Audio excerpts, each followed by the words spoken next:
Baik. Boleh beritahu Ustaz? Boleh lah. Sembang banyak tu kita ingat. Baik. Assalamualaikum warahmatullahi. Bismillahirrahmanirrahim. Alhamdulillahirabbil alamin. Nahmaduhu wa nasta'inuhu wa nastaghfiruh. Wa na'udzu billahi min syururi anfusina wa min sayyiati a'malina. May yahdihillahu fala mudilla lahu wa may yudlilhu fala hadiya lahu. Asyhadu an la ilaha illallah wahdahu la syarika lahu wa asyhadu anna Muhammadan abduhu wa rasuluh. Allahumma salli ala Muhammad wa ala ali Muhammad kama sallaita ala Ibrahim wa ala ali Ibrahim wa barik ala Muhammad wa ala ali Muhammad kama barakta ala Ibrahim wa ala ali Ibrahim fil alamin innaka Hamidum Majid. Rabbi shrah li sadri wa yassir li amri wahlul 'uqdatam min lisani yafqahu qawli, amma ba'd. Alhamdulillah, kita bersyukur kepada Allah Subhanahu wa taala kerana dapat kita berkumpul lagi untuk malam ini bagi menyambung kelas pengajian kita berkenaan dengan fusul-fusul tafsir. Benar kali terakhir kita berhenti itu kita alhamdulillah dah habiskan sehingga tajuk berkaitan dengan ijma' fi tafsir ijma' dalam tafsir. Bila kita sebut ijma' dalam tafsir tu, hari tu kita bincangkan dia buat permasalahan. Dia kata kalau dia kata kita dapat kesepakatan dalam tafsir di sisi salaf, dia adalah hujah. Kerana tajuk asal dia adalah kerana mereka tu adalah sumber bagi agama kita, dan kalau dia kata mereka disepakat di atas tu perkara, maka benda tersebut adalah hujah ke atas kita. Cuma kita timbulkan tajuk tu, dia buat beberapa persoalan. Itu persoalan pertama, yang ini berkenaan dengan macam mana kita nak mencapai atau mengetahui ijma' yang di sisi ahli tafsir. Tapi berdasar pada sebutan beliau, pengarang kita, dia kata untuk tahu ijma' ni dua jalan, dan kedua-duanya perlu pada pembacaan menyeluruh. Maksud dia pun tak boleh baca skip-skip, tengok separuh, tak, kita kena baca menyeluruh kita tafsir. Terutama golongan yang di sisi ulama tafsir ni dikenali sebagai golongan pentahqiq, orang yang memastikan, memeriksa dan juga membandingkan tentang tafsir-tafsir salafus salih. Jadi kemudian dekat situ kemudian dia kata tak apa, nak tahu nak benda, kemudian bila dah check benda berkenaan, kena pastikan pula tak ada orang menyanggahi mereka. Tapi penyanggahan tersebut, ingat kena ada bukan orang zaman mereka juga. Kalau penyanggahan itu datang daripada orang terkemudian, dia tak dikira sebagai sebagai satu sanggahan yang diterima pakai. Ini problem kadang-kadang masyarakat kita ni disangka ada je khilaf jadi hujah. Ada je orang kemudian, mana kalau salafus soleh dah setuju satu perkara, tiba-tiba orang terkemudian macam tak setuju atau memberikan hujah bertentangan dengan apa yang dipegang oleh salafus soleh. So dia kata macam ini khilaf. Ini masalah yang kita timbulkan, yang kita timbul dalam masalah akidah. Kerana salafus soleh tak ada masalah percanggahan dalam masalah akidah. Ini yang perkara yang kita perhatikan, banyak orang salah faham lalu diletakkan pada benda yang bukan khilaf sebagai khilaf. Baik, itu pertama. Kedua, mana orang sebut akan perlu untuk baca semua sekali. Ini pertama tadi kalau golongan tersebut macam Ibn Jarir At-Tabari, Ibn Atiyah sebagainya, dia orang sebut ijma'. So kita check. Tapi yang kedua ni pula, kita baca semua sekali tafsir mereka dan bandingkan, dan kita kata ini ijma' mereka. Ini pun kena baca menyeluruh juga. Dan persoalan kedua, kita bincangkan itu berkenaan dengan perbezaan di antara ikhtilaf tanawu' dan masalah ijma'. Dan kita kata dalam ikhtilaf tanawu' dia ada 4 jenis. 3 jenis itu sebenarnya dia adalah benda yang sekata dan serupa. Walaupun kita kata dengar kalimah-kalimah yang datang daripada mereka berbeza. Contoh bentuk pertama, seorang macam tafsiran bagi as-siratal mustaqim. Semua mereka menjelaskan benda yang sama, cuma cara mereka jelaskan kalimah yang berbeza. Tapi kita rujuk balik, dia adalah satu. Macam nama-nama Allah Ta'ala yang terbaik. Nama Ar-Rahman ke, kan Al-Qawi ke. So bila kita kata setiap nama tu maksud berbeza, tapi menunjuk kepada Tuhan yang satu saja. So bentuk pertama. Bentuk kedua adalah datang daripada dalam Quran Karim kalimah yang umum. So setiap ahli tafsir sebut akan contoh ataupun misal bagi yang kalimah umum tadi. Contoh macam naim, yang mana apa, la tusaluna yawma idzin anin naim. Naim tu apa? Ada kata Islam, iman, ada kata makanan, minum yang kita dapat, kerehatan, keamanan. So semua sebutan mereka tu betul, tapi masalahnya dia menyebut apa satu contoh daripada keumuman yang datang. Okey. Kemudian yang ketiga adalah kalimah tu mempunyai dua makna yang berbeza. Macam asa. Yang ini tak masuklah, tak masuk ijma' lah. Benda tu macam quru' kan. Dia maksud dia Al-Qur'u tu boleh jadi haid, boleh jadi suci. So jadi kita tak boleh nak gabungkan. Tak jadi ijma' lah.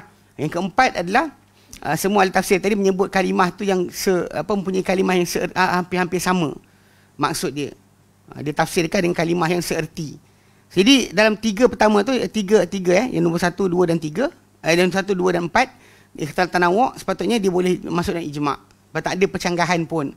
Cuma masalahnya pada ahli tafsir mereka sentiasa sebut ijma' tadi pada apa yang lafaz dia serupa, kalimah yang sama digunakan, baru mereka kata ijma'. Mereka tak gunakan ijma' tadi pada pengertian yang sama. Maka mereka nak kalimah yang serupa. Baik.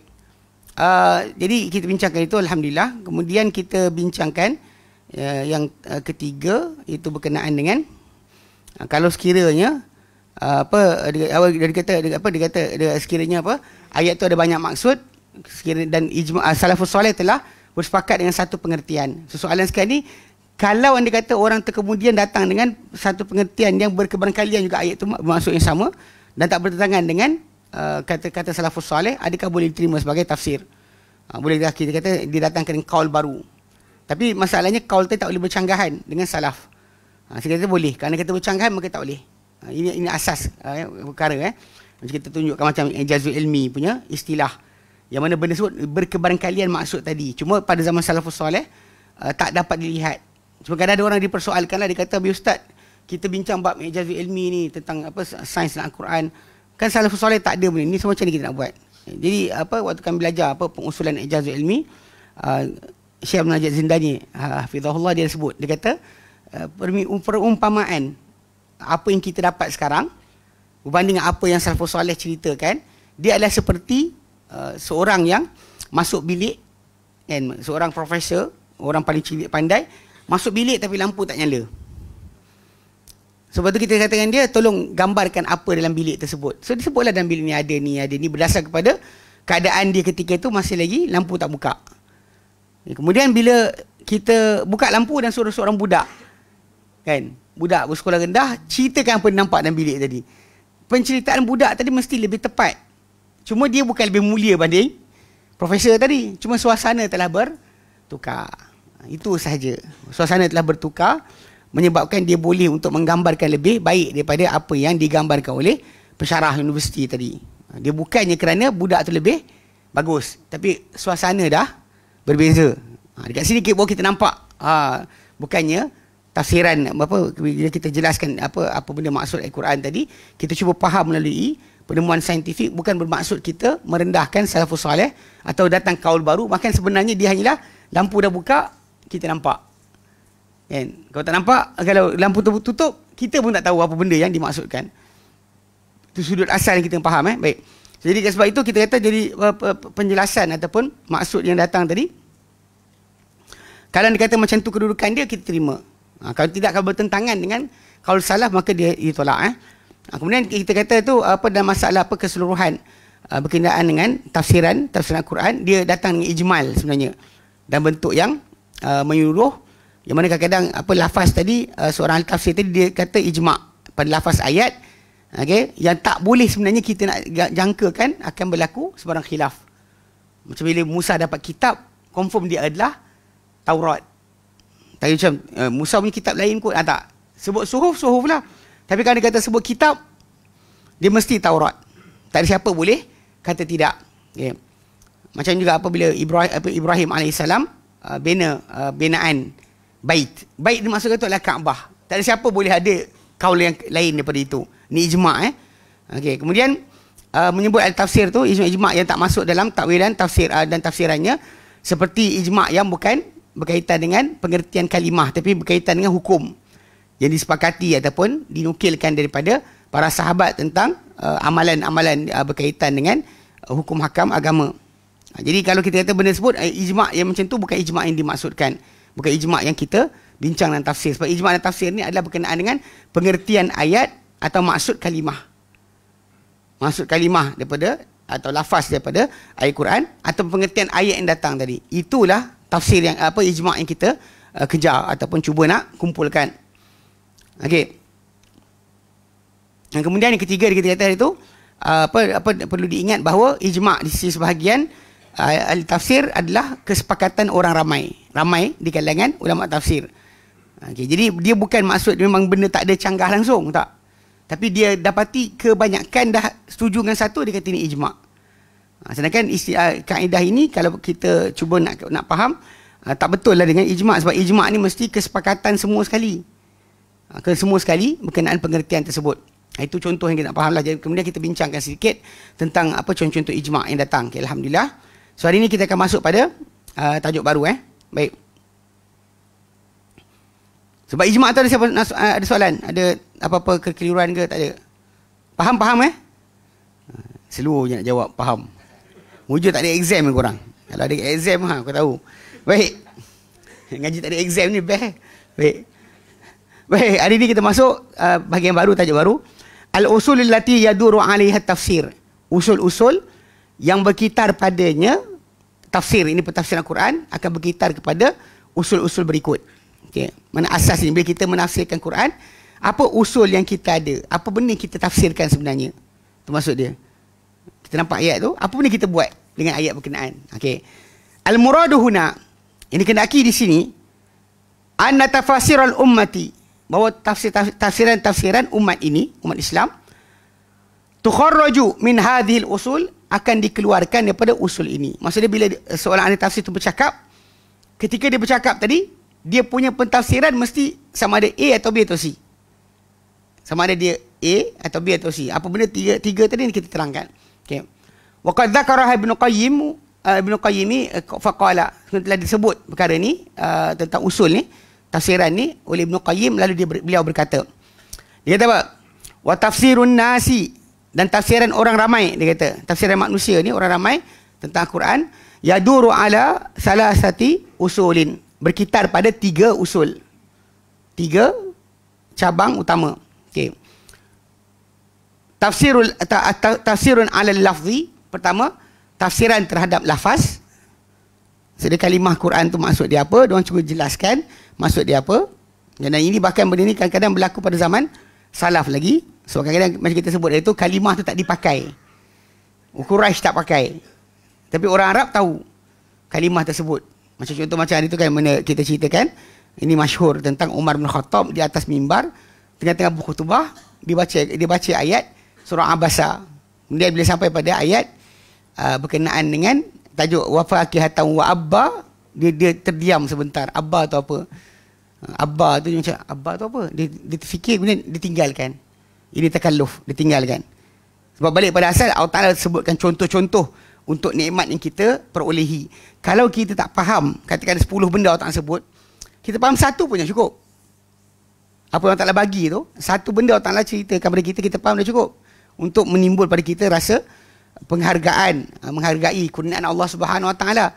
9 lagi tak tahu, tak apa. Tak tahu pun tak apa, tak ada masalah. Bukan menjadi tajuk. Sebab sudut asal pada masalah tadi, kadang-kadang bila contoh Allah Ta'ala sebut tadi, ungkit pada kita sama macam sebab sumpah. Allah Ta'ala sumpah tentang makhluknya. Kita tak tahu apa yang disumpahkan tadi. Dan adakah Zariyat tu, Az-Zariyat tu adakah benih ke, angin ke, kan? Wireless telecommunication ke? Abang seorang tu lah. Dia seorang buat yang tu. Okay. Tapi sungguh saya tahu lah, kadang-kadang kita macam mana cakap, kadang-kadang benda ni kita masih teringat-ingat, terngiang-ngiang macam mana dia datang tu kan. Zulfikar waktu tu nak ambil video, saya silap tak bagi, tak benar kan. Kau tak ada lagi video sekarang, video gaduh dengan orang kerja, tak ada kerja lain. Betul lah, apa dia kau buat, tak kerja lain. Kelas mengajar ada, kalau video gaduh saja ada, masalah juga. Ya betul lah kan. Banyak juga jumpa orang pelik-pelik ni punya. Tak, benda kita tak cari. Ya, kita carilah, bukan kita kata nak jumpa orang. sekarang ni tak ada orang minta jumpa, tapi saya tak clear perjumpaan nak buat macam mana. Dia kata tentang Milah Abraham punya pengikut. Dekat Melaka tak silap disebut kumpulan tu. Melaka ni 9 sepadan.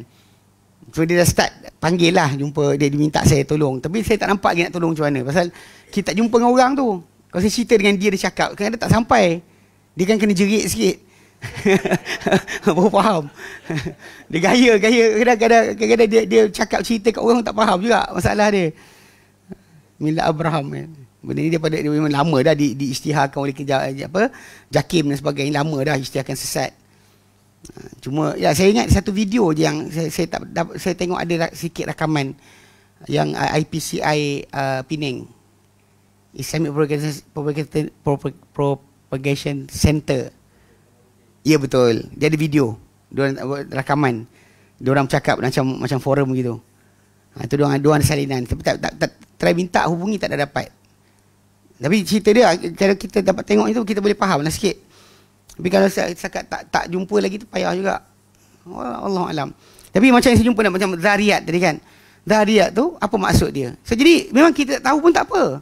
Sebab dia tujuan sumpah-sumpah Allah tentang makhluknya tadi untuk penegasan berkenaan dengan apa yang dia nak bagi tahu kita, apa dia nak suruh kita buat, apa yang kita patut kita sedar. Macam tu tak masalah benda-benda yang Allah Taala sebut tentang nikmat yang kita perolehi. Kan? Mereka fal yalzul insanu ila ta'amih, manusia lihat pada makanannya. Anna sabana al-ma asabba, kami curahkan air mencurah-curah. Thumma syaqaqna al-ardha syaqqa, kami belahkan bumi itu terbelah. Fa ambatna fiha habba, kami tumbuh kepada tanah tadi biji-bijian. Wa inaban wa qadba, anggur dan juga qadba, sayur-sayuran.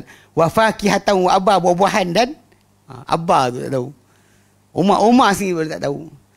So kalimah, dia kalimah. Mana the whole word, diorang faham. Allah Ta'ala suruh tengok makanan yang kita makan. Macam mana makanan tu tumbuh. Cuma ada contoh dalam benda Allah Ta'ala sebut tadi, dia tak faham. Dia macam terdiam sekejap, tapi akhirnya dia tinggalkan. Dia kata ini adalah takalluf. Manakala dia memberat-beratkan diri untuk memahami kalimah tadi, sampai last sekali macam jadi sukar pula, dia kata bukan. Balik pada asal macam itulah penjelasan kalimah. Tafsiran di atas terhadap kalimat lafaz. Tafsiran terhadap lafaz. Lafaz ayat Al-Quran Karim tadi, lafaz-lafaz tersebut apa maksud A atau B atau C. Jadi itu termasuk bentuk tafsiran yang pertama, dia kata usul pertama dan tafsir. Bila orang tu tafsir Quran, dia akan tafsirkan ini. Ada wa huwa allazi yanhu ilaihi al-mutaakhirun, dan bentuk ini sebenarnya mengarah kepadanya banyak golongan terkemudian. Terutama kalau kita perhatikan bila jumpa geng-geng bid'ah kan, ahli bid'ah. Perasan tak? Bila kita kata sabda Nabi SAW, kullu bid'atin dalalah. Nabi kata semua bid'ah adalah sesat. Dia kata bid'ah tu maksud dia apa? Perasan tak? Dia kan, apa tu bid'ah? Saya ingat waktu dalam bilik tu hari tu pun geng-geng Habib, dia sebut. Dia sebut berkenaan bila kita kata menyeru doa kepada selain Allah Ta'ala. Apa maksud ibadat? Apa maksud ibadat? Dia pergi korek tau. Dia pergi larikan kita ke tempat lain. Kononnya untuk dengan usul kalimah tadi. Sedangkan kita ada contoh, para sahabat tak buat kerja tu, awak buat kenapa? Simple je. So kadang-kadang diorang dalam perkara ni, diorang cuba balik kepada asal usul kalimah. Asal usul kalimah. Kalimah ni maksud apa? Ini maksud apa? Ini maksud apa? Dia cuba nak pergi ke situ. Apa maksud bid'ah? Maksud kulu. Kulu apa maksud kulu? Dia kan, pasal dengar kan? Kulu tu maksud kulu. Tak seperti kulu tu kulu. Bukan kulu tu kulu. Pasal dia kulu bukan semua-semua. Saya bersetuju. Kulu bid'ah tu kalau dia nak kecuali. Saya kata persoalan ni, apa awak nak kecualikan? Kalau kecualikan yang urusan dunia, betul lah.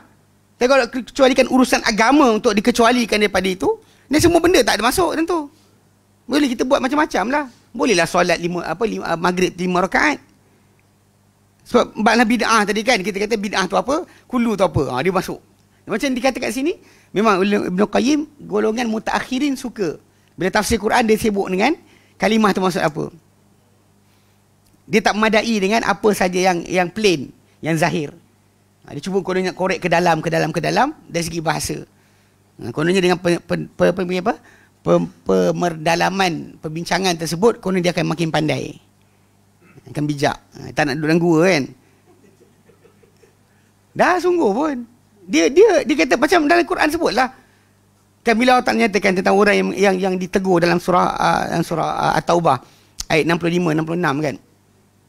Wala in sa'altahum, kalau kau tanya mereka kan, mana kenapa buat benda ni? La yaqulunna, pasti mereka berkata innama kunna nakhudu wa nal'ab.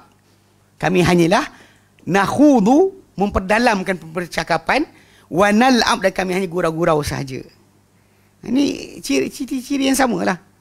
Sibuk nak tahu detail, kononnya akan lebih bijak. Kira apa, isi apa. Ada ketiga. So dipahamkan betul kan? Memang yang bila sebut mutaakhirun, bukan tak penting kita tahu. Kita boleh belajar, tapi untuk jadikan usul agama kita kembali kepada konon kita faham kalimah tadi, yang para sahabat Nabi tak sibuk. Kan? Mereka tak ditekan oleh Nabi SAW tentang kalimah tadi. Bahkan diorang tak tahu kalimah tadi, macam kes zalim kan. Kalimah zulm. Yang diorang tak tahu, yang kita gunakan, apa kita faham tafsiran Nabi SAW. Bila Nabi tafsirkan ayat 82 surah Al-An'am, zalim tu dengan syirik. Diorang faham zalim dengan zalim lah, buat dosa. Zalim dengan kita faham zalim dengan cara aniaya orang. Diorang faham zalim dengan dosa. Sebab tu diorang jumpa Nabi, diorang kata, siapa di antara kami yang tak berdosa? Ayyuna la yuzlimu nafsah. Siapa di kalangan kami yang tak zalimi diri sendiri? Dia kata macam tu. Untuk dapat keamanan, orang tu kena beriman, tak campur iman kezaliman. Siapa yang tak berdosa? Maksud dia cakap yang tu. Nabi kata, bukan macam kamu maksudkan. Nampak tak? Diorang secara asalnya, bila ada kekeliruan baru mereka minta apa? Minta penjelasan. Kalau tak ada, apa yang ada itu sajalah. Tak ada huwa ke, alif lam mim ke, alif apa, lam apa, mim. Nabi tak terangkan, diorang tak tanya. Diorang pun tak tanya. Sebab tu kenapa kita jumpa dalam tafsiran daripada salafus salih berkenaan dengan alif lam mim ke, alif lam ra ke, ha mim ke, taha ke, yasin ke, nun ke, qaf ke. Kita jumpa diorang kata apa? Wallahu a'lamu bimuradihi. Allah lah lebih tahu tentang apa dikehendaki dengan perkataan ini. Diorang tak ada. Sebab diorang tak ada perangai untuk sibuk kan dengan kalimah tadi. Macam orang kata rahsia huruf ba kan. Saya tidak mahu semuanya. Dia kata kancing Sunan Kalijaga, dia kata. Tak mahu semua. Menakkan apa ilmu titik ba je. Titik ba. Kan ada geng-geng tu kata rahsia Quran pada bismillah, pada Al-Fatihah. Rahsia Fatihah pada bismillah. Rahsia bismillah pada ba. Rahsia ba pada titik ba. Tak, masalah kata bangang kan masalah. Sebab zaman Nabi dan para sahabat, mana titik ba dia? Titik ba ni direka titik tersebut oleh Khalid bin Ahmad Al-Farahidi. Kalau sebelum dia pun mungkin Hajar bin Yusuf Al-Thaqafi, dia ambil dua anak murid kepada Zalim bin Amr, ataupun lebih terkenal dengan Abu Aswad Ad-Du'ali, untuk buatkan Quran dengan titik dan baris. Tapi Quran tu hilang, tak sampai pada kita. Yang sampai pada kita adalah apa yang dibuat oleh Khalid bin Ahmad Al-Farahidi, guru Sibawih. Kalau kita dengar Sibawih tu kan, terkenal sebagai seorang yang pandai nahwu. Guru dia Al-Khalil bin Ahmad Al-Farahidi, dia lah yang meletakkan titik dan baris. Tak sampai. Kita ada cerita je apa dia buat. Bismillah. Tak apa minum kan? Serak suara. Tak sampai. Tapi cerita bila dia buka ulum Quran memang dibincangkan lah. Adanya usaha dibuat oleh Hajar bin Yusuf Al-Thaqafi dengan perangai tak senonoh, dia bunuh orang dan sebagainya kan. Dia ada concern berkenaan Quran. Sebab dia sebelum jadi panglima tentera, dia adalah guru Al-Quran pada budak-budak, Mu'allimus Sibyan. Ni kena ingat ni, geng-geng pelik-pelik ni kadang bukannya orang calang-calang. Yang zaman sekarang bangang terus lah. Yang zaman dulu kan, yang geng Khawarij sebagainya, semua bukan orang biasa. Guru-guru Al-Quran macam yang membunuh Ali bin Abi Talib, Abdul Rahman bin Muljam kan. Dia zaman Umar dilantik sebagai guru Quran, dihantar ke Mesir. Umar siap pesan kepada gubernur di Mesir tu, besarkan rumah dia, luaskan halaman dia, biar ramai orang boleh belajar Quran dengan dia. Bayangkan. Tapi dialah antara orang pemberontak zaman Osman, dan antara yang membunuh, dialah yang membunuh Ali bin Abi Talib. Atas dasar ahli telah melanggar hukum Al-Quran. Berhukum dengan manusia, tidak berhukum dengan hukum Allah. Itu nak kena faham. Orang bukan orang biasa, bukan normal person. Sebab tu macam Hajjaj bin Yusuf Al-Thaqafi, dia memang adalah cerita pasal dia seorang guru yang mengajarkan Quran pada budak-budak. Muallimus Sibyan. Dia sebenarnya. Bila naik jadi panglima tentera, dia ada lagi lah benda yang lama tu. Itu yang keluar. Tajuk Mashaf yang dititik dan dibariskan. Cuma tidak sampai kepada kita. Yang sampai pada kita sekarang, Ba titik 1, Ta titik 2 di atas, Ta titik 3, Shin titik 3. Ini adalah kerja Al-Khalil bin Ahmad Al-Farahidi. So yang awak letak kancing mahu kancing Sunan Kalijaga dia nakkan apa, rasa titik ba titik mana ada zaman Nabi, pandai-pandai je kan? Contoh nak faham lah kan? Tulisan tadi kosong tanpa sebarang titik dan baris. Itu kena ni sikit supaya jangan sampai kita dimain-mainkan oleh golongan apa, batiniah. Dia kata tak tahu ni titik gigi, kenapa gigi Shin tu 3, kenapa tak sekian? Tengok asal tak ada gigi pun. Tak ada gigi. Mana ada gigi? Yang asal. Ni benda macam ni kan, kalau dia ada. Sekejap. Tengok sikit kan supaya faham. Kadang-kadang orang kita tak tunjuk tak faham. Sekejap.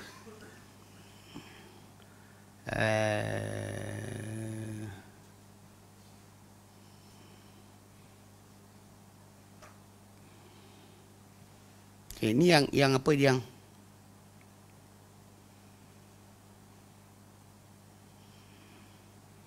ni yang diorang modernize sikit lah, modern dengan sikit. Macam tu lah.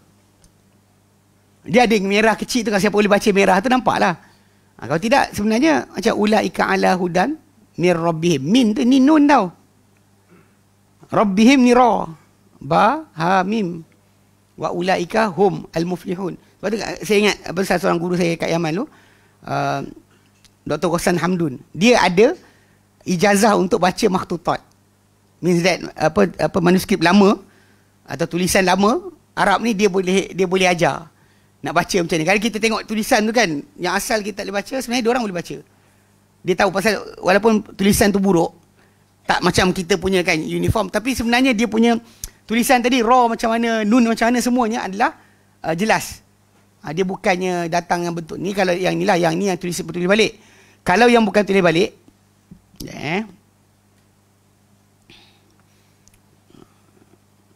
bukan Mas Osman.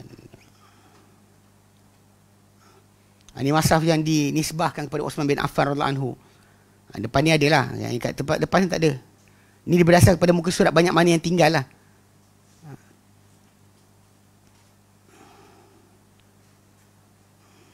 Bawah tu dia tulis balik apa huruf, apa baris-baris tu apa benda huruf, apa ayat yang datang.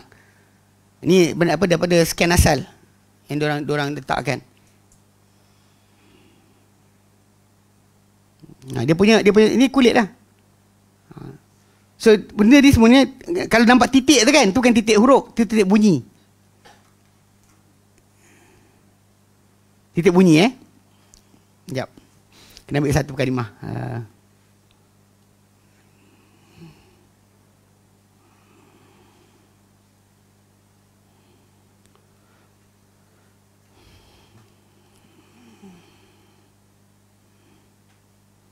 Walau syaa Allahu. Sekejap.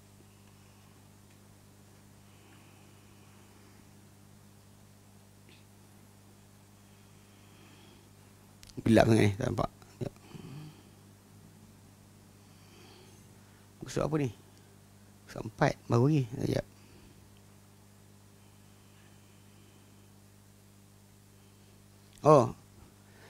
La tarakahum fi dhulumatin la yubsirun. Sini. Ni zulumat. Dha, lam, ni dha, lam, mim.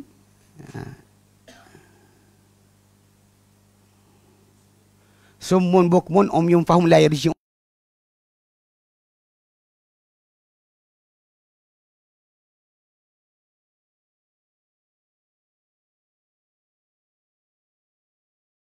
Wa barq. Ni barq. Wa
Cuma dia letakkan ini, dia letak kecil tu.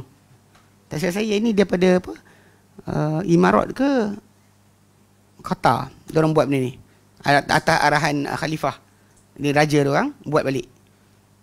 Untuk orang kenal balik huruf Arab yang asal. Macam ni keadaan dia. Okey. Okey baik So, jadi faham balik pada kelas kita balik. Okey, patah balik. So, jadi yang pertama ni dikata usul tafsiran tadi kembali kepada masalah menafsirkan kalimah-kalimah atau lafaz-lafaz yang datang dalam Al-Quran Al-Karim. Okay, kemudian itu pertama. Wa tafsirun al makna. Tafsir kedua adalah tafsir di atas pengertian atau makna. Wa huwa allazi yadhkuruhu salaf. Dan dia adalah tafsir yang disebut ia oleh salafus soleh. Nah, bagi mereka pasal memperdalamkan, disebut Umar tadilah sendiri kan, wa faqihatan wa abba, dia terus tinggalkan. Pasal yang penting adalah meaning ayat tadi, bukan masalah kalimah-kalimah tadi by detail untuk apa. Yang kadang ada orang kata macam kita kena tahu semua. Ini masalah kan. Mana kalau dia kata dapat surat daripada kekasih, dia nak putus cinta, habislah kau pergi tafsir, buat apa benda lagi kan. Awak gini, awak gitu sebagainya, awak pergi tafsirkan. Kenapa huruf T dia macam ni? Kenapa B dia macam ni? Kenapa dia gunakan pen merah? Kenapa dia gunakan? Tak payahlah. Dia tahu dah nak putus cinta. Awak sibuk apa? Kaji pun. Kau dapat apa? Tapi lah ada orang dia seronok buat. Okey. Okay, tafsir kedua, tafsir dengan makna, inilah tafsir yang disebut oleh salaf. Kemudian tafsirun ala al-isyarati wal qiyas. Kemudian ketiga, tafsir yang ke atas isyarat. Maksud isyarat ni maksud dia maksud yang tersembunyi yang tak nampak pada depan-depan kita, ataupun pengkiasan ikut pada apa yang akal kita boleh nampak daripada ayat tadi, kita samakan dengan apa. Tapi yang ini, yang ketiga ni, wa huwal ladzi yanhu ilaihi katsirun minas sufiyati wa ghairihim. Dan dia adalah tafsiran yang dengan isyarat ni ataupun kias ni, dia adalah yang menuju kepadanya kebanyakan daripada golongan sufi dan selain mereka. Okey, kita start satu persatu. Dia kata, awalan, yang pertama, at-tafsiru 'ala al-lafzi, tafsiran terhadap lafaz. Jadi at-tafsiru 'ala al-lafzi huwa tafsirul kalimati bi'ainiha. Tafsir di atas lafaz ni, dia adalah tafsir terhadap kalimah itu sendiri. Kalimah itu sendiri.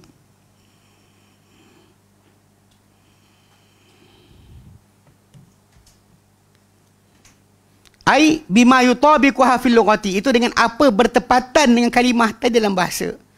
In the end dia akan balik pada kalimah ni, asal usul dia apa, ataupun maksud dia apa, ke mana tinggal. Macam yang saya pernah sebutlah, macam Nu'man Ali Khan tu kan, dia buat apa? Dia buat tafsir lan tanalul birra hatta tumfiku mimma tuhibun. Al birru al barru. Dia barara, dia terakhir balik kepada usul ba ra birrun, atau dia yang dengan maksud kebaikan, dia nak kaitkan dengan kalimah barrun, daratan. Barrun, daratan. Dia cuba untuk link pasal huruf sama dalam bahasa Arab. Banyak kalimah kadang huruf dia serupa tapi maksud dia lain. Pakai kat sini lain, pakai kat sini lain, tak boleh samakan. Dan tak boleh dikatakan usul dia satu. Saya ingat lagi ketika dekat televisyen kan, waktu tu zaman bila entah, sebelum dia masuk ke Malaysia,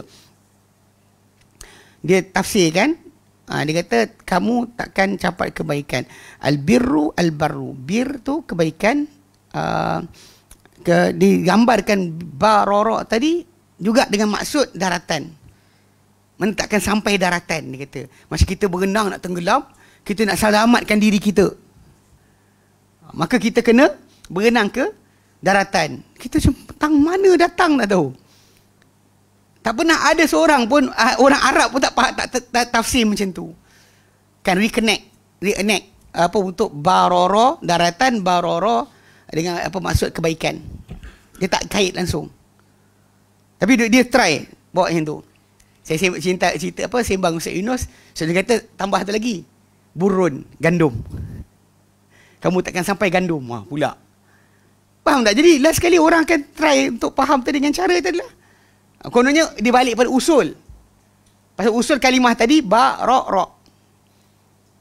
Bagi itu, dia kalau nak tahu benda yang tepat, dapatkan kamus Mu'jam Maqais lil Lughah oleh Ibn Faris, yang dia akan balik pada usul kalimah tadi, tapi dia akan asingkan yang mana guna untuk apa, yang mana guna untuk apa, mana asal yang sama, mana yang bukan asal sama. Huruf sama tapi bukan serupa. Jangan samakan langsung, tak boleh samakan sikit pun, dia pun tak ada kaitan pun. Yang masalahnya tadi pada orang yang ialah nak tunjukkan benda baru ni, kadang kita kena jaga. Siapa yang tiba-tiba Facebook dan sebagainya, tolong jaga adab. Adab kita adalah jangan sibuk sangat sebarkan benda yang kurang pasti hanya untuk dapatkan like. Orang tengok macam, wah gila Muhammad ni, tak pernah aku dengar ustaz aku ajar, tak pernah aku dah 30 tahun aku ngaji, tak pernah ada ngaji macam ni. Ni kadang jadi apa benda dikejar, tak tahu dikejar apa. Nak kemasyhuran boleh je. Memang itu sebab kadang-kadang dalam istilah bahasa Arab dia kata khalif tu'raf. Canggah orang, engkau akan dikenali. Canggah dan kau akan terkenal. Dia bukan masalah ni. Dia kat Malaysia ni orang tak tahu hukum, kita ajar. Macam bab berkenaan dengan masalah makan harta apa, daging korban tu kan, sampai tak boleh makan dah, kena bagi semua. Kita macam baca hadis tak? Dia tak baca hadis, masalah dia cakap dia keluarkan hukum. Tak boleh makan. Macam apa hal? Memanglah ketika mana macam Nabi SAW kan, 60 lebih unta Nabi sembelih, Nabi bagi semua, tak nak makan semua. Memanglah untuk sedekah kepada orang yang datang. Tapi masalah sekarang ni kalau orang tadi macam dia, sebab Nabi agihkan tau, dalam hadis Sahih Muslim dan Sahih Bukhari, Nabi agihkan pada musim korban, kambing-kambing korban kepada para sahabat yang miskin, untuk mereka berkorban dengannya. Uqbah bin Amir dan Sahih Muslim, diceritakan Nabi bagi dia beberapa ekor kambing untuk agih pada teman-teman dia. Dah bagi, tinggal seekor kambing yang anak kambing. Cukup setahun tapi tak besar sangat. Cukup setahun tapi tak besar sangat. Nabi kata, dia kata, ya Rasulullah, tinggal ni je. Nabi kata, korbanlah engkau. Dhahi ant.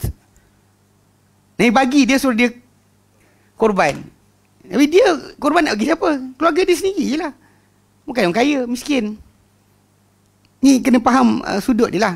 Pasal memang berlaku bila kita kat Malaysia ni, bila apa kerajaan negeri bagi lembu ke masjid, orang dah macam blur. Dia letak nama siapa dia tak nama salah seorang ahli Korea tu, dia tak pada siapa saja, maka sah lah. Sebab Nabi bagi pada para sahabat macam tu, untuk diorang korban, mana seorang ambil seekor untuk korban untuk di keluarga masing-masing. Itu pelik kadang orang macam, apa ni kan, dia macam dia benda kita belajar tu je. Adapun kalau untuk kita benda kaul yang dah jelas, kita pergi canggah juga, datangkan kaul pelik-pelik. Macam ni ada kaul apa, takbir jama'i itu harus. Memanglah takbir jama'i bukan yang sistem Malaysia. Takbir jama'i itu adalah maksud dia macam dekat Saudi Arabia, dekat mana negeri Arab, dia serentak imam tu dengan makmum, tak ada tekong, tak ada satu. Mana ada macam tu? Aku balas, engkau balas. Engkau balas, aku balas. Bukan. Takbir jama'i itu maksud dia orang sebut Allah, serentak semua sekali. Allahu Akbar, semua sekali serentak. Itulah takbir jama'i dia. Itu yang berlaku di tanah haram sampai sekarang. Itu di Mina sebagainya dengan ramai-ramai. Memanglah takbir jama'i macam tu. Bukan maksud takbir jama'i seorang cakap, tunggu. Lepas tu seorang dia kena faham betul-betul lah. Sudut kefahaman tadi masalah. Tiba datang keluar kata-kata tadi semua sebarkan. Dia kata, tang mana bentuk yang Melayu punya. Kan? Ni jaga sikit. Soalan kuliah ini kalimah yang kita panggil apa? Balik, dia cuba nak balik kepada tafsir kalimah tu sendiri. Dengan apa yang bertepatan dengannya dalam bahasa. Maka dia tawassa'una fi tahlil madlullatil lafzi. Dan kadang-kadang mereka yang akan meluaskan dalam mengkaji atau menyelidik petunjuk-petunjuk atau pengertian-pengertian lafaz tersebut. Tadi macam tadi lah, barara tadi, apa yang serupa dengannya, apa yang sekian. Okay. So, contoh macam ke asli istiqaq. Asal kalimah tu dikeluarkan daripada mana? Daripada asal usul apa? Wa ma'aniha fil lughati, dan makna-makna dalam bahasa. So, dia akan kaji sebagainya. Okey. Wa qad ihtamma bi hadzal nau'i min man kataba fi ma'anil Quran wa gharibihi. Okey, dia kata telah meluaskan, mengambil berat tentang bentuk ini sesiapa yang menulis dalam kitab Ma'anil Quran dan juga yang gharib dia. Mana penggunaan dia yang janggal. Saya tunjukkan.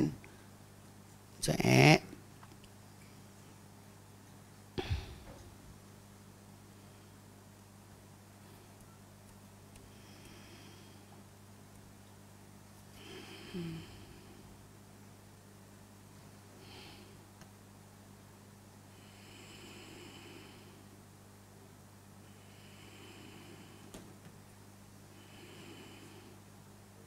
Contoh ini lah. Macam yang kita ambil ni. Baik. Macam Ibn Nahas. Ma'al Quran wa gharibi. Ma'al Quran dan juga dia terangkan. Tak. Bila dia tak buat tafsiran. Contoh dia kata.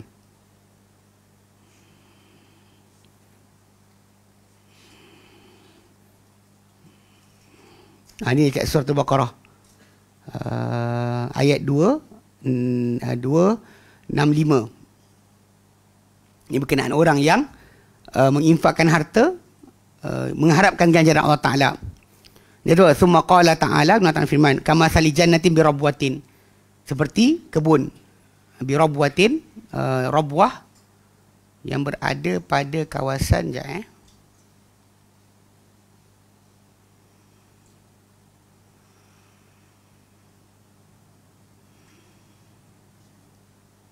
contoh nak kena faham, nak tengok contoh-contoh dia. Tempat tinggi, rabuah ni tempat tinggi. Okey. Qala Mujahid. Okey, tengok dia pergi pada apa? Kalimah rabuah tu. Hiyal ardul murtafi'atul mustawiyatu. Rabuah tu adalah bumi atau tanah yang tinggi, yang rata. Macam panggil dataran lah. Okey. Ad'afat fi, yang berganda, fi samariha, yang berganda pada dia punya hasilnya. Mana hasil biasanya berkawasan dataran rata, macam apa Mekong kan, dia kata dataran menam Chao Phraya yang kita belajar dulu, geografi ke sejarah kita belajar ni tak ingat macam apa, sejarah ke geografi, sejarah dia kan.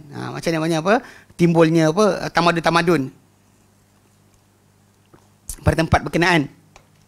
So kawasan tu tanah tinggi yang datar. Itu bagi dataran tu. Okay, jadi dia kata, okey. Ini yang pertama kata-kata dia kata Mujahid. Ini qala Qatadah, berkata Qatadah bi rabwatin yakulu bi nashazim al-ardi. Nashaz yang bawah. Nashaz bi fathihi wa sukuni murtafi'ati. Mana al-murtafi'ah min al-ardi. Kawasan yang tinggi daripada bumi. Minhu idza qila insyudhu fansyudhu, ay irtafa'u, bangun, inhadu. Daripada surah apa? Surah An-Nur. Okey. Jadi kalimah ni dia kata kawasan yang tinggi daripada bumi atau bangkit daripada tanah. Qala wa hadha masalun darabahu Allah li amal mu'mini. Ini perumpamaan yang Allah buatkan untuk amal orang beriman.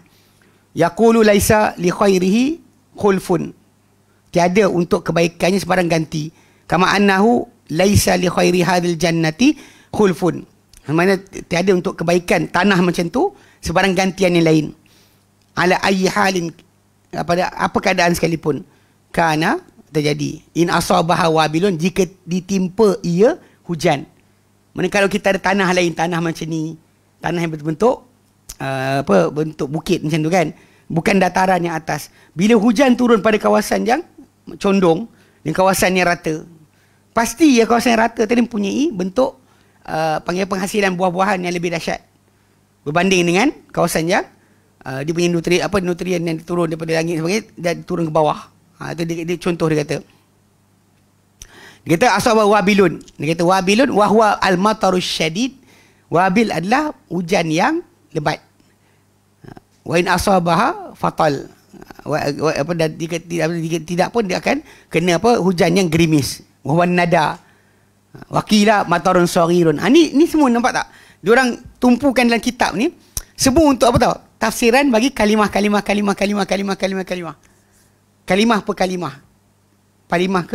kalimah. Dia tak bincang mengenai masalah pengertian tak. Dia cuma nak kalimah-kalimah tadi. Lebih ditumpu pada itu. Ini contoh dalam kitab Ma'anil Quran, Imam Abi Ja'far An-Nahas. Ini contoh. Macam ni kalau ni kata orang tu ada kitab ni kan. Kitab ni apa jilid entah ni? 6 jilid. 6 jilid. Sekarang banyak buku macam ni, download PDF pun ada. Untuk orang tengok tengok macam mana dia punya panggil pengertian tadi. Dia pergi. Dia semua dia akan tumpu pada kalimah per kalimah. Kalimah per kalimah. Apa yang dibincangkan oleh golongan terdahulu tentang kalimah tadi. Dia nak kalimah tu je. Betul daripada masalah apa yang lain, kita akan inilah olah sendirilah. Dia akan tumpu kat situ, ya. Betul ayat yang 266 apa situ juga. Dia akan sibuk dengan apa kalimah yang ada. Kalimah-kalimah yang datang dalam ni. Macam kita kata ila qaulihi fatarakat kan. Dia kan start lah. Pada masalah dipanggil apa? Kalimah-kalimah yang ada pada kisah tersebut, pada ayat berkenaan. Itu yang difahamkan kat sini. Okey. Itu contoh dia kata. Dia kata Wali Ibn Atiyah wa Tahir bin Ashur. Dan juga ada untuk Ibn Atiyah tafsir beliau serta Tahir bin Ashur Tahrir Tanwir Ibn Ashur. Dia ada ihtimamun, ada dipanggil apa, dia punya keprihatinan bitahrir makna lafzati fi lughatil arabi, untuk menyimak ataupun menjelaskan pengertian lafaz dalam bahasa Arab. Yang banyak bahas. Kalau kita tengok tafsir Ibn Kathir tak banyak. Dia jarang-jarang dipakai bawa. Dia kata macam-macam apa tafsir apa Tahrir Tanwir atau tafsir Ibn Atiyah, dia akan banyak bahaskan berkenaan dengan setiap kalimah tadi. Betul dia kata mutaakhirin, bukan pada yang salaf sendiri. Okey. Dia kata sini qala Ibn Atiyah, berkata Ibn Atiyah ni dalam penjelasan ayat surah macam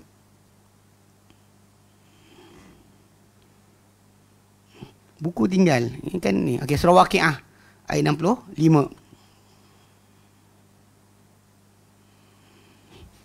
Okey, ayat 65 surah Al-Waqiah. Kita tengok sini. So, nampak faham sikit dia punya ni. Okey, walaupun dia terangkan kalimah tu saja. So kita nak kena tengok dia punya maksud asal sepenuhnya. So kita nampak. Okey.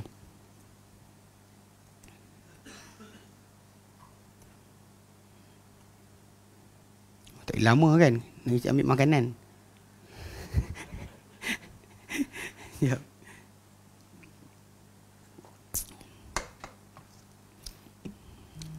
Baik.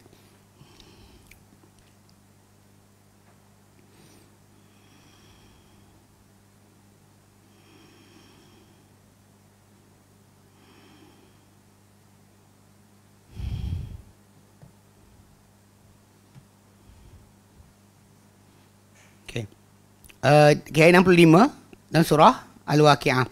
Okay, dia kata sini qala Ibn Atiyah, kan dia ayat berkenaan awalnya itu berkenaan Allah Taala ungkit tentang apa yang dia buat. Kalau dia buat macam ni, apa jadi pada kita? Okay. Dia banyak benda Allah Taala sebut. Dia bermula daripada ayat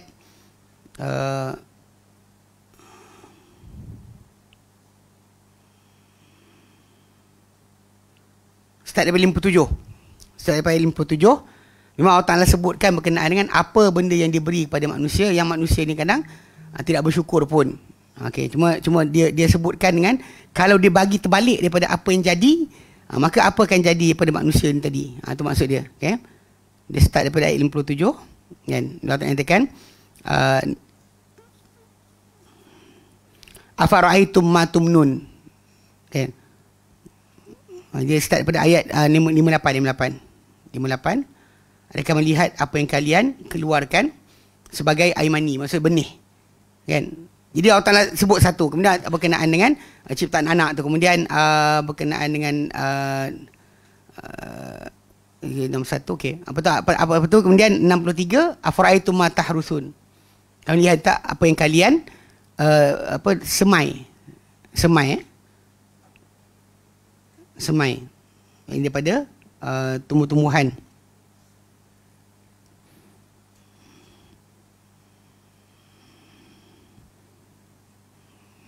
Enam tiga. Okey, 63. Apa yang kami semai, dia kata antum tazra'unahu am nahnu zari'un, adakah kalian yang menumbuhkannya atau kami yang menumbuhkan? Kalau kita tahu bahawa sebenarnya benih-benih yang ada tu mati ke dia, tak tahu.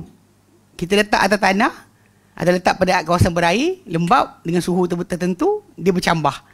Bercambah ke tidak benih tadi bukan kerja kita. Kita akan boleh buat sendiri. Buatlah benda kita buat apa benda sekalipun, takkan boleh kita jadikan benih itu cambah dengan sendirinya. Ya, Allah Ta'ala kata walau nasya', dan kalau kami ingin la ja'alnahu hutama, kami pasti jadikan ia kering. Okay, kami jadikan dia tanaman tu hancur kering. Okay, sebelum berbuah lagi dah hancur.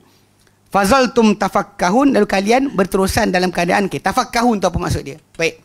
Tak kalimah tafakkahun ya. Ini kalimah ni. Ini kalimah yang cuba nak ditunjukkan macam mana tafsiran dengan bahasa atau pengertian. Okey, dia kata kat sini kat dalam kalimah tafakkahun tu. Dia kata qala Ibn Atiyah, berkata Ibn Atiyah, qala Ibn Abbas, berkata Ibn Abbas, wa Mujahid bin Jabr, wa Qatadah dan Qatadah bin Ahmad As-Sadusi, makna tafakkahun tu adalah ta'jabun, kalian rasa takjub.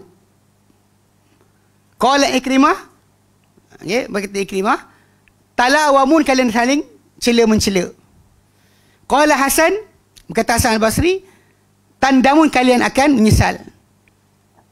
Qala Ibn Zaid, berkata Ibn Zaid, tatafajja'un, kalian akan rasa terkejut. Rasa terkejut. Terkesima. Okey.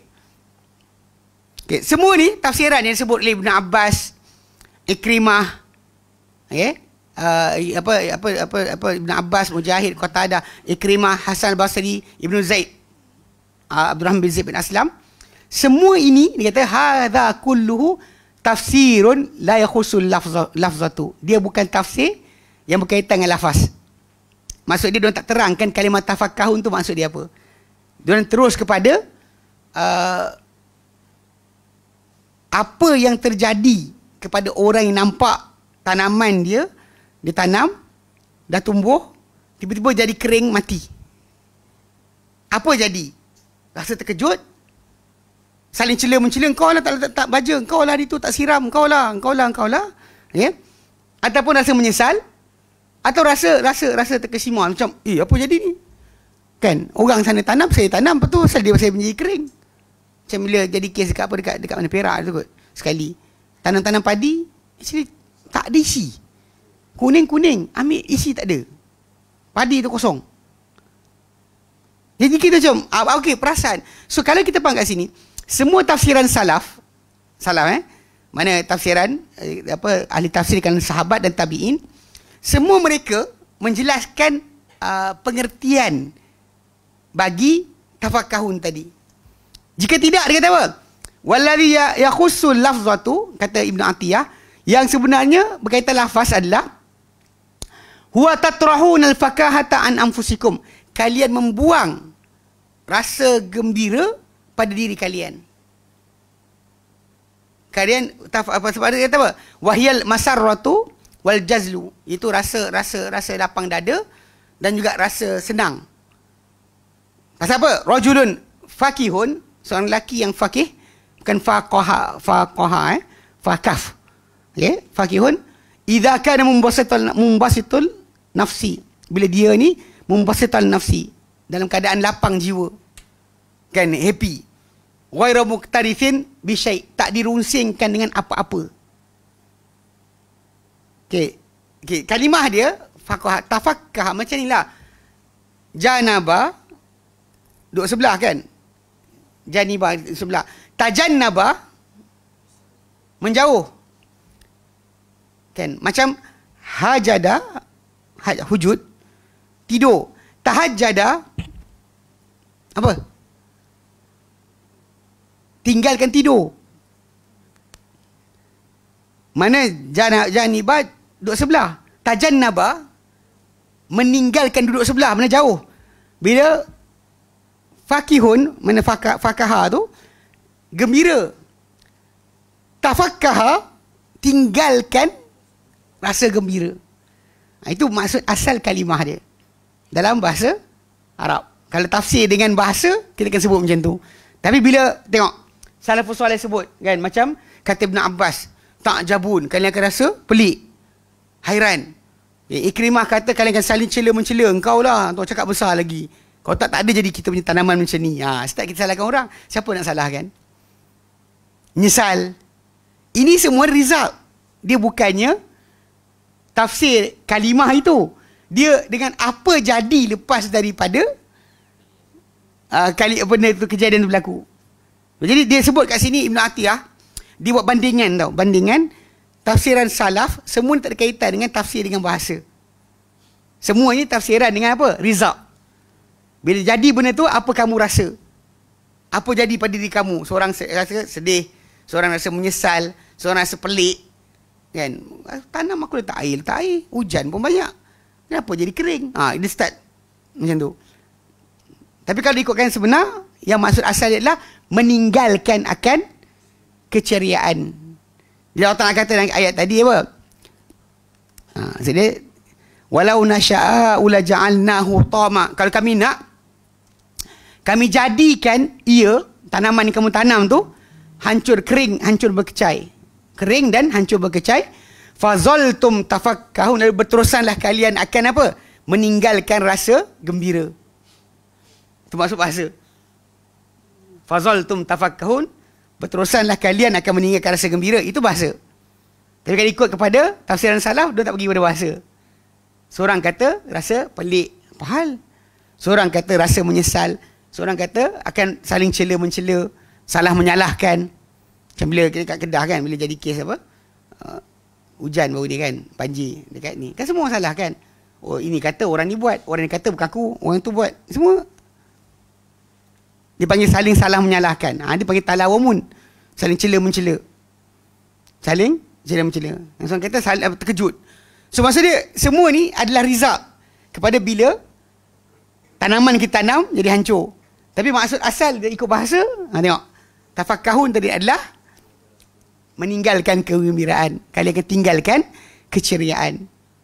Kalian akan berterusan dalam keadaan meninggalkan keceriaan. Bahkan kalian akan berkata, inna lamughramun. Kita dah tergadai dah. Bal nahnu mahrumun. Bahkan kita ni dah hilang dah. Dah disekat daripada rezeki. Kamu akan cakap macam ni. Nampak tak? Ini nak fahamkan kalimah tadi. So yang salaf punya, ikut pada yang kita baca tadi, yang salaf punya semua itu dia result. Dia adalah result kepada apa yang jadi. Dia bukannya masuk kepada apa? Masuk kepada kalimah tu maksud apa? Tak ada kaitan pun. Betul tak? Fakaha maksud asal dia adalah gembira atau ceria. Seorang lelaki yang rajulun fakihun idza kana mumbasital nafsi, bila dia lapang jiwa, tidak dirunsingkan dengan apa-apa pun. Itu maksud asal kalimah berkenaan. Tapi yang saya sebutlah tafa'ala dalam lafaz ni dia maksud dengan tinggal. Yang ini macam hujud, tidur. Tahajjada, tinggalkan, tidur. Janabah, duduk sebelah. Bukan janabah junub. Kita tahu tak janibah kan duduk sebelah. Tajannaba, tinggalkan duduk sebelah, menjauhi. Nampak tak? Kalimah asal tadi kita gunakan untuk apa? Gunakan bagi maksud dengan menjauhi perbuatan itu. Menjauhi tidur, menjauhi mendekat, menjauhi gembira. Menjauhi gembira. So tafa'ala dengan maksud itu digunakan. So jadi kita nampak maksud kat sini kita macam mana yang salaf punya tafsiran tak balik pun kepada maksud bahasa. Dan Ibnu Atiyah terangkan kalau ikut bahasa, inilah maksud dia yang sebenar. Nampak? Ini kena faham ini. Jadi, tapi sudut ini yang saya sebut tadi bukan kita nak memperlekehkan, tapi itu realiti. Yang banyak orang dia akan pergi pada maksud bahasa pada zaman sekarang ni. Terutama bila mana pengertian yang ada pada salafus soleh tak ada pada dia buat perbuatan dia. Apa salafus soleh buat tak ada. Apa dia nak buat tak ada. Jadi cara dia apa? Mainkan. Apa itu ibadat? Apa itu ibadat? Apa itu kullu? Apa itu bid'ah? Kalau dengar macam tu tinggalkanlah. Bermasa. Maksud dia nak lari daripada tajuk asal. So, kita balik pada asal, dia boleh interpret suka hati apa dia nak, tapi dia kena buat contoh daripada perbuatan salaf. Kalau dia kata macam kes apa yang hari tu, yang kes apa Malikul Dar, yang mungkin Ustaz Abu Mubarak dia jelaskan panjang lebar kan. Benar, dan kisah tersebut lelaki berkenaan dia kata seorang lelaki pergi kubur Nabi. Dia tak kata siapa. Dia tak kata sahabat Nabi pun. Kemudian seorang lelaki mimpi. Dia tak kata siapa juga. Itu je cerita dia. Yang kita panggil apa? Menyebabkan masalah kat sini. Nah, kata-kata benda macam ni yang tidak pasti. Kenapa jadikan sebagai hujah untuk awak punya pegangan bagi akidah. Terutama yang boleh CP-CP merosakkan akan kita punya akidah. Salah faham terus terkeluar agama. Kenapa nak buat? Kenapa nak buat? Kadang-kadang orang kata bila kita bincangkan tentang tajuk ni, Ada orang kata macam kenapa kita sibuk benda ni. Pasal ni akidah. Salah makan sakit perut. Salah makan sikit-sikit tak apa. Ai babe pun cinta kat mamak dia. Minum mamak tu teringat-teringat. Salah makan. Kan, terkena guna-guna. Awak habis-habis pun cinta mamak tu je. Sikit nak minum, sikit nak pergi tu kan. Tu kena dah tu. Kan, surah. Kan. Tapi sakat tu je. Tapi kalau salah akidah, awak tak ada apa-apa, tahu tak? Habis batal segala amal soleh yang anda lakukan. Sebab tu kita kata kenapa para ulama yang kita pegang dengan sunnah sibukkan dengan tajuk ini. Bab lain awak silap, tak ada hal. Boleh minta ampun kepada Allah Subhanahu Wa Taala. Berjudi ke, berzina ke, minum arak ke, mati dalam keadaan tadi, boleh diampunkan lagi. Dan kalau mati dalam keadaan syirik, takkan diampunkan. Kenapa nak pertaruhkan akidah? Kenapa nak kata, ada orang kata boleh? Kenapa nak gunakan istilah tadi untuk gadaikan keadaan anda? Kalau mati tadi dalam keadaan tadi, Allah tak terima, mati masuk neraka. Bab lain tak ada hal. Saya minum extra jos macam sedapnya dia, sayang extra jos. Tak ada hal. Kan? Tak ada sampai peringkat itu pun. Tapi kalau dia kata anda sampai peringkat mana menyekutukan Allah Subhanahu Wa Taala dalam ibadat, benda Allah Taala suruh kita doa hanya dia, minta tolong hanya dia. Jadi kita minta tolong pada wali dan sebagainya. Ini masalah lah. Dia jaga bab ni. Ini sangat penting. Ya? Memang kita panggil apa? Tajuk sekarang ni kecoh tentang tajuk penghinaan kepada Islam. Islam sebenarnya memang sentiasa cuba dicerobohi oleh semua orang, dalam atau luar. Tak kira orang kafir atau orang Islam tu sendiri. Terutama orang Islam munafik lah. Zaman Nabi dahulu pun ada kumpulan ni. Bukan tak ada. Hatta semua para anbiya berhadapan kumpulan yang mengejek-ngejek terhadap mereka. Datang kata penyihir, kata gila. Itu biasalah. Cuma kita ni sekarang ni, apa kita ajar anak kita? Adakah kita ajarkan dia kebebasan untuk berkata apa saja? Kalau kita ajar macam tu, dan kita sedang membina seorang tentera untuk satu masa nanti merosakkan agama. Dia tak tahu batasan sebenar berkenaan dengan kata-kata. Dan Islam, kita kata macam ni lah orang Melayu pepatah kan. Cakap makan boleh makan sebarang makan, cakap yang tak boleh sebarang cakap. Makanlah benda tak kisah. Tapi cakap jangan sebarang cakap. Macam tu dengan masalah akidah, kepercayaan kita. Kalau kita cakap kalimah-kalimah yang memperolokkan agama, ia adalah benda yang di sisi ijma' para ulama, dia masuk dalam menjadikan seorang itu kafir. Tak kira dia bergurau ataupun tidak. Tak kira dia bergurau ataupun bersungguh. Bukan main. Tapi masalahnya sekarang ni, orang tak kisah pun. Yang tak solat ramai. Serius. Saya baru ni balik ke Kedah, ke Perlis, Kanga, daripada hentian duta. Naik pukul 11.59. Maralina. Pagi malam. Bukan pagi, malam. 11.59 malam. Lepas tu besoknya Jumaat lah.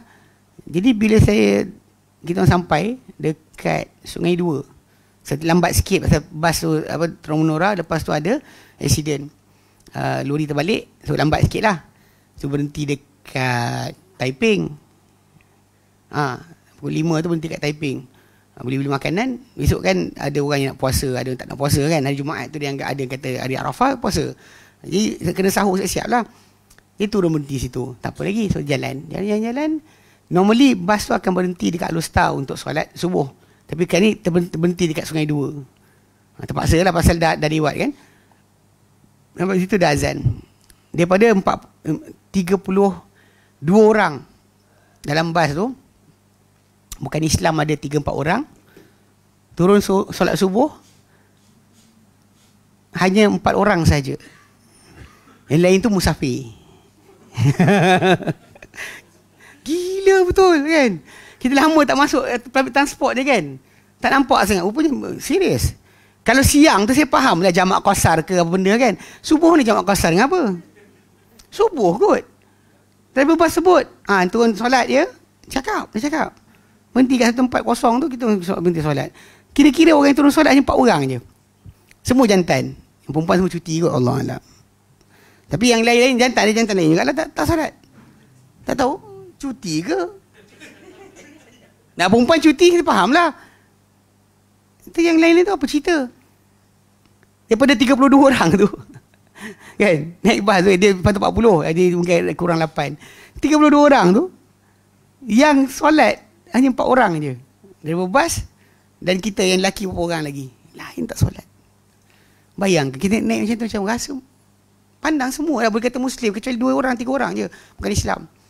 Ini realiti masyarakat Islam kita di Malaysia. Macam mana? Kan solat pun boleh tinggal. Kadang-kadang punca sebab apa? Ada orang kata tak kafir lagi. Maka dia pegang pendapat tersebut, maka dia kata tak kafir lagi. Saya masih lagi Islam. Dia cakap yang tu. Bila kita kata siapa tinggal solat kafir, oh ini keras. Ini bukan mazhab Syafi'i. Mazhab Syafi'i tak apa. Mazhab Syafi'i memang betul anda tak disebut sebagai kafir, tapi anda ikut pada Imam Syafi'i fatwa, dipanggil suruh bertaubat, suruh solat, tak nak solat bunuh. Itu fatwa Imam Syafi'i rahimahullah. Awak pegang separuh je fatwa dia. Bab berkenaan dengan tak kafir lagi. Belum tentu kafir. Tapi bab berkenaan dengan panggil, taubat, suruh solat, tak solat bunuh, awak tak bincang. Ni bahaya, sangat bahaya. Sebab bila kita ambil separuh fatwa, tinggal separuh, ni masalah. Dan sekali orang awam kita pun tak kisah, tak solat pun tak apa. Macam nak jadi menantu kan, nak akad nikah. Tak tanya solat ke tidak. Solat jaga tak?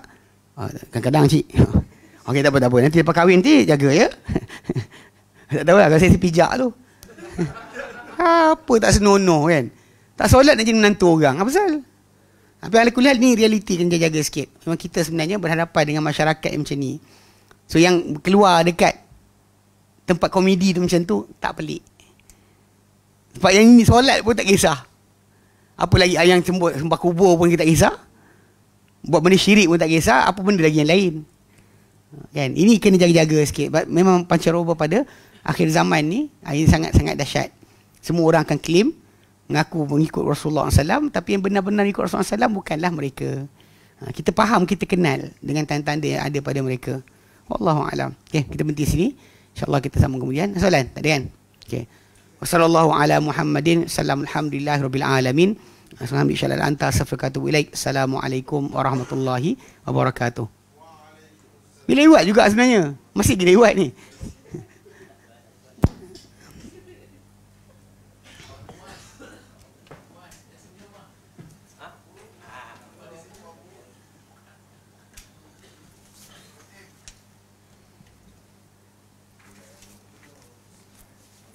Allahu Akbar.